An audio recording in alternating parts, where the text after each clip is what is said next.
한국직업방송과 연합뉴스TV가 함께 만드는 취업 전문 뉴스, 투데이 고용플러스입니다. 이재갑 신임 고용노동부 장관이 취임식을 열고 직무에 들어갔습니다. 이 장관은 가장 시급한 과제로 단연 일자리 문제 해결을 꼽았습니다. 박효정 기자가 보도합니다. 문재인 정부 2기 내각의 고용노동부 사령탑에 오른 이재갑 장관. 취임 일성은 일자리 문제 해결을 위한 각오였습니다. 이 장관은 제조업 등의 일자리 창출 능력이 급속히 떨어지고 있다며 일자리 사업을 신속히 집행해 국민들이 체감하는 성과를 내겠다고 약속했습니다.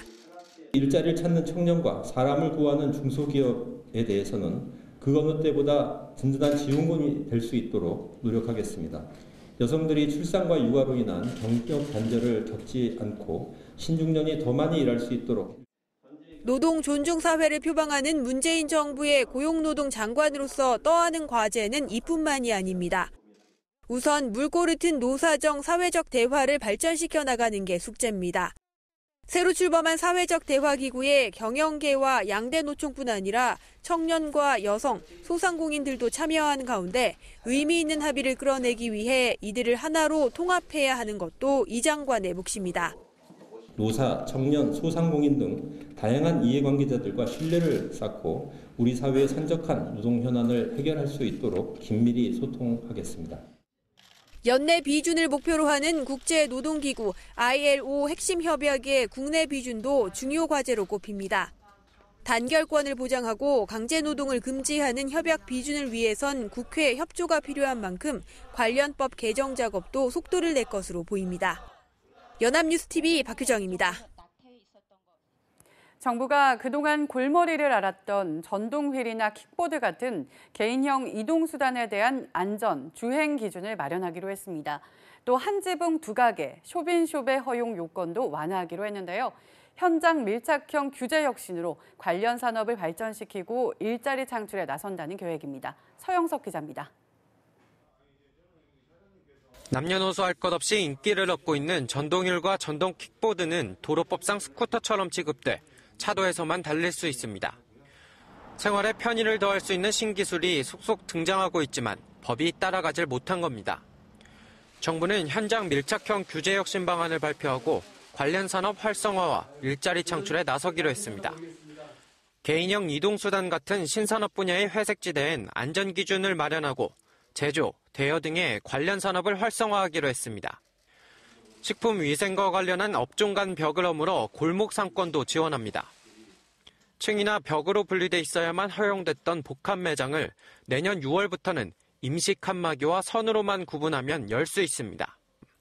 제과점, 백반집 속 커피숍 같은 한 지붕 두 가게, 쇼빈숍 창업이 더 쉬워지고 비용도 절감할 수 있습니다. 우리 실생활에 영향을 미치는 그런 과제들을 지속해서 발굴해서 해소해 나가는 노력을 계속하겠다는 말씀을 드립니다. 이와 같은 혁신 성장의 노력은 궁극적으로 일자리 증가로 나타나도록. 정부는 또 소비자의 선택권을 확대하고 경쟁을 촉진하도록 외환제도 역시 개편해 은행외의 증권사나 카드사도 해외 송금 서비스를 할 수 있도록 하고 소액 해외 송금 한도를 1인당 연 3만 달러로 확대합니다. 연합뉴스TV 서영석입니다. 한국의 70에서 74세 고용률이 경제협력개발기구 OECD 회원국 가운데 가장 높은 것으로 집계됐습니다. 통계청에 따르면 지난해 우리나라의 70에서 74세 고용률은 33.1%로 OECD 회원국 중 1위였습니다.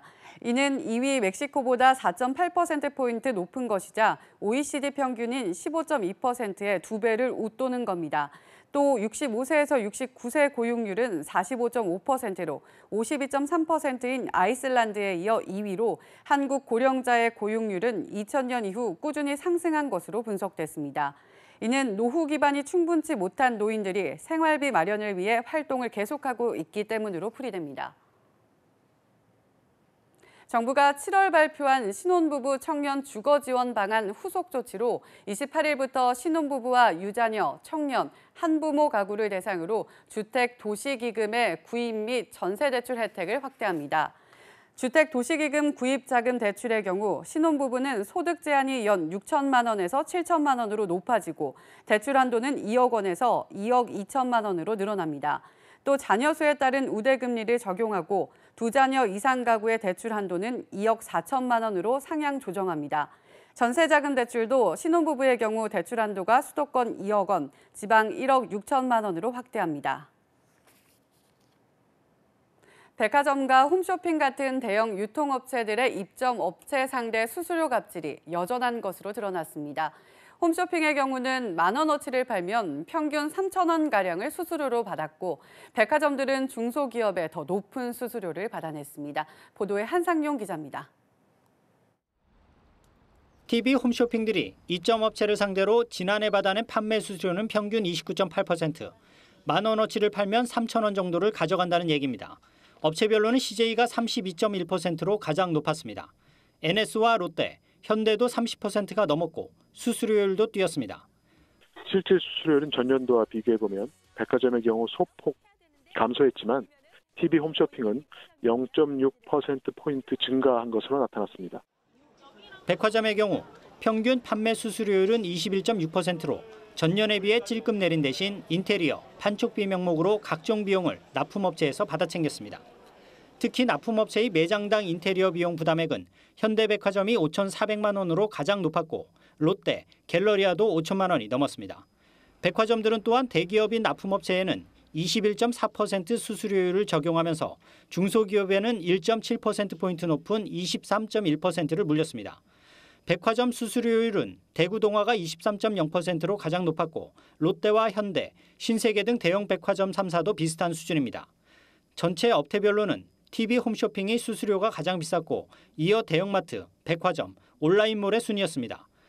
공정위는 내년엔 대형 유통업체 중심인 현장 점검 대상을 납품업자까지 확대하고 백화점이 운영하는 온라인몰 수수료율도 공개할 방침입니다. 연합뉴스TV 한상용입니다.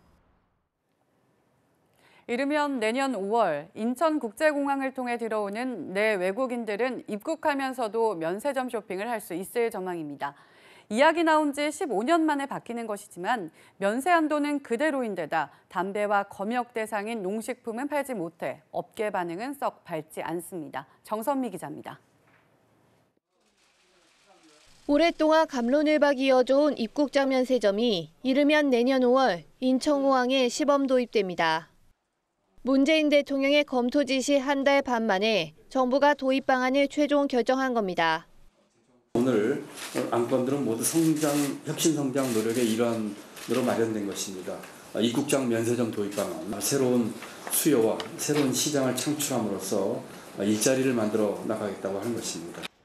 유통재벌들이 장악한 출국장 면세점과는 달리 입국장 면세점은 중소, 중견기업의 한정에 선정한다는 게 정부 계획입니다. 하지만 관련 업계에서는 수익성을 우려합니다. 면세 한도가 1인당 600달러 그대로라 추가 구매 여력이 많지 않고 담배는 물론 과일, 축산, 가공품 등 검역 대상 품목은 팔 수 없다고 못 박았기 때문입니다. 매출이 안 나올 것 같아요. 담배가 요새 매출이 좀 좋은 상태에서 담배가 빠지고 식품이라든지 이런 부분에 또 이제 검역 대상 상품도 또 취해야 될 것이고 인천공항공사 쪽에서 영업요일이라든지 아니면 임대료를 대폭 인하하지 않으면 저희가 사실 해외여행객 3천만 명 시대에 뒤늦게 등장하는 입국장 면세점. 등장은 반갑지만 현재 조건하에서 일자리 창출과 내수 증지 효과를 낼 수 있을지는 미지수입니다. 연합뉴스TV 정선미입니다. 국내 주요 그룹들은 주로 다른 그룹과 사돈을 맺는 것으로 조사됐습니다. 기업 경영성과평가 사이트 CEO스코어에 따르면 총수가 있는 국내 100대 그룹의 혼맥도를 분석한 결과 재계끼리의 결혼이 전체의 50.7%를 차지하는 것으로 집계됐습니다. 재계 간 결혼은 부모 세대에서 자녀 세대로 넘어오면서 다소 증가한 것으로 나타났습니다. 재계가 일반인과 결혼하는 비중 역시 부모 세대에서는 12.7%에 그쳤으나 자녀 세대에서는 23.5%로 비교적 크게 늘어났습니다. 요즘 어느 병원에 가나 진료를 받으러 오신 나이 지긋한 어르신들 참 많습니다. 실제로 노인 진료비도 급격히 늘고 있는데요. 국민연금 재정만 걱정이 아니라 고령화의 건강보험 보장성 강화까지 맞물려 건보 재정도 급격히 악화할 것이란 우려가 커지고 있습니다. 정인용 기자입니다. 지난해 65세 이상의 1인당 진료비는 425만 5천 원. 고령자 수까지 늘어나니 전체 고령자 진료비는 2010년의 2배가 됐습니다. 올해 고령 인구가 14%를 넘어 고령 사회에 진입하는 데 이어 2060년이면 고령자 비율이 40%를 넘을 전망인 만큼 진료비는 더 가파르게 늘어날 전망입니다. 문제는 정부의 건강보험 보장성 강화 대책으로 향후 고령자들의 의료 이용은 더 늘 수 있다는 겁니다. 노인이나 또는 일반 환자들이 혜택을 받는 진료 항목이 많아지면 굳이 받아야 할 필요가 없는 항목의 진료까지 받게 될 가능성이 점점 많아지는 거죠. 지금은 건강보험 누적 적립금이 20조 원가량 남아있지만 정부 부담률은 갈수록 줄면서 올해부터는 그동안 흑자였던 건보 재정도 적자로 전환됩니다. 진료비 부담을 감당하려면 보험료 인상이 불가피하다는 암울한 전망이 나오는 이유입니다.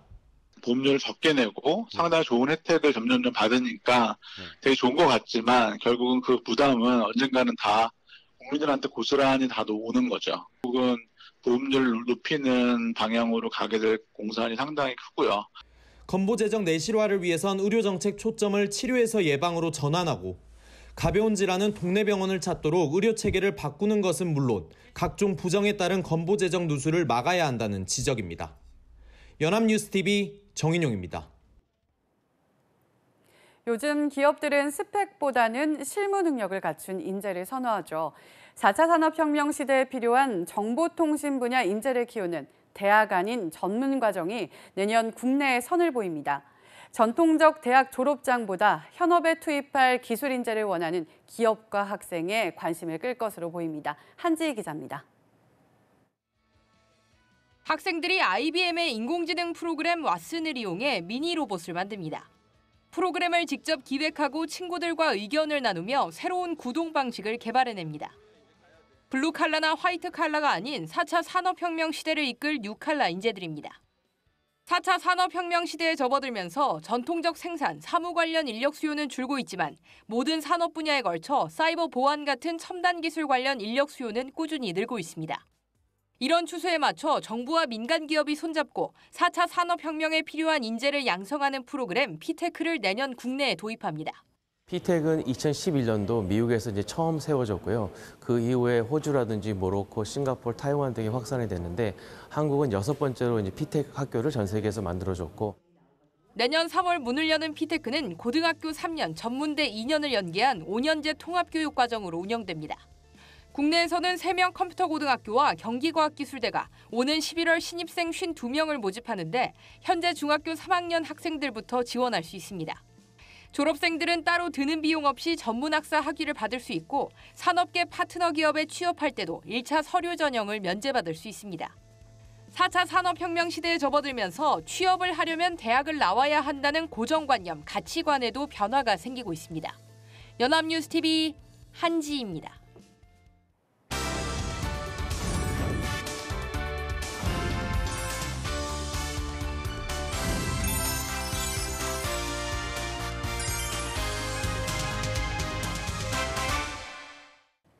대한민국 50만 구직자의 일자리 현황을 데이터로 풀어봅니다. 투데이 데이터 뉴스 시간 안치홍 아나운서 안녕하세요. 안녕하세요. 네, 데이터 뉴스 시간입니다. 갑자기 내년도 내 연봉이 삭감된다면 직장인 여러분은 어떠실 것 같습니까? 그런데 실제로 이러한 상황이 발생할 수도 있다고 하는데요. 오늘 데이터 뉴스에서 주목하시기 바랍니다. 연봉이 삭감된다니요. 월급이 가장 큰 즐거움인 직장인들에게는 가장 무서운 이야기일 것 같은데요. 네, 맞습니다. 그런데 구직 포털 사람인에서 국내 기업 654개사를 대상으로 연봉 삭감 또는 인상하고 싶은 직원을 주제로 설문조사를 한 결과 전체 기업의 50.9%가 연봉을 삭감하고 싶은 직원이 있다고 답했다고 합니다. 절반 이상의 기업에서 연봉을 삭감하고 싶은 직원이 있다고 응답한 거네요. 이유는 뭘까요? 네, 기업의 입장에서도 나름의 이유는 있습니다. 연봉을 삭감하고 싶은 직원의 유형으로 1위로 꼽힌 복수응답으로는 67%를 차지한 연봉에 비해서 성과가 떨어지는 유형이었는데요. 기업의 경우엔 보수를 지불하는 만큼 직원이 회사의 발전에 기여하기를 원하지만 그렇지 않을 경우엔 연봉을 삭감하고 싶다는 생각까지 하게 된다는 거죠. 네, 원래 연봉 협상을 할 때는 자신의 능력과 기업의 상황을 고려해서 결정하게 되는 거잖아요.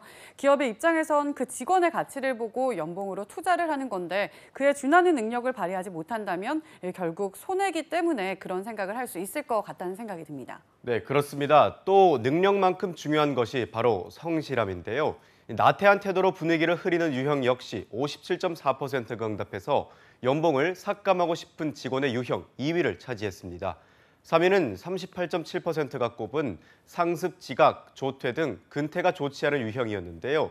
4위는 30.6%가 응답한 회사에 대한 불만을 과하게 토로하는 유형, 그리고 5위는 29.7%가 뽑은 동료들의 사기를 저하시키는 유형으로 각각 순위에 올랐습니다. 네, 이렇게 나머지 유형들을 보니 역시 근무 태도가 연봉의 가장 중요한 요인을 차지하고 있었던 것 같습니다.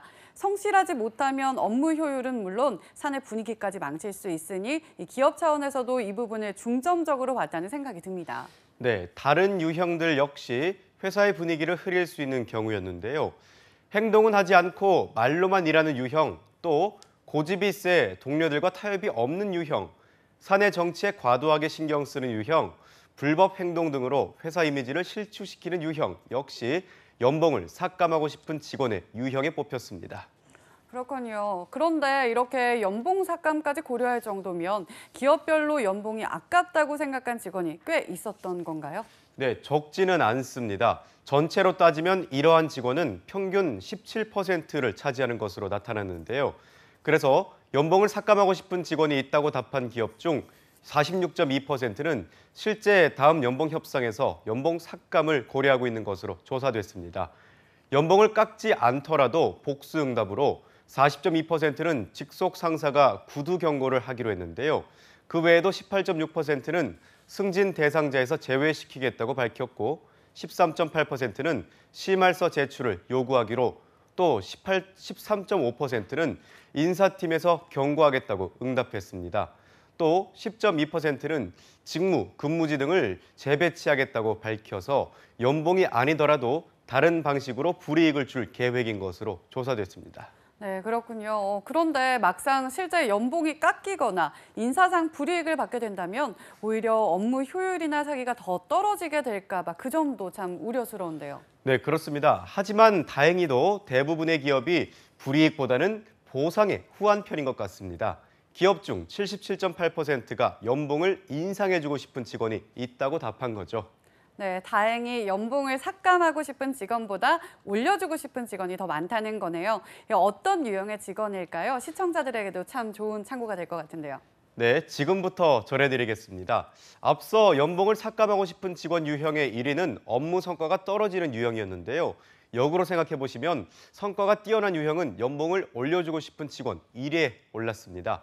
65.4%가 뽑은 건데요. 두 번째 요인은 역시 성실함이었습니다. 복수 응답으로 50.9%의 기업이 근태가 좋고 성실하게 일하는 유형을 연봉을 올려주고 싶은 직원으로 뽑아 2위에 오른 겁니다. 3위는 48.7%가 응답한 책임감이 강한 유형이었는데요. 4위는 28.9%의 응답률을 보인 리더십이 뛰어나 부하들을 잘 이끄는 유형, 또 5위는 27.1%가 뽑은 헌신과 희생정신이 강한 유형이었습니다.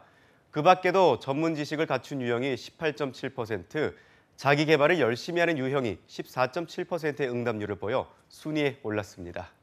네, 연봉을 올려주고 싶은 직원의 유형은 삭감하고 싶은 직원의 유형과 완전히 정반대라는 사실이 흥미롭습니다. 결국 연봉의 플러스 요인 역시 성과와 성실한 근무 태도, 그리고 조직에서 잘 화합할 수 있는 인재인지가 가장 중요하다는 뜻이 아닐까 싶습니다. 여러분은 자신이 조직 생활에서 어떤 유형의 직원이라고 생각하십니까? 오늘의 데이터 뉴스가 좋은 참고가 되어 다음 연봉 협상 때 만족할 만한 결과를 얻길 희망하겠습니다. 지금까지 데이터 뉴스 시간 안치홍 아나운서였습니다. 고맙습니다. 고맙습니다. 지금까지 투데이 고용 플러스였습니다. 오늘 저희가 준비한 내용은 여기까지입니다. 함께해 주신 여러분 고맙습니다.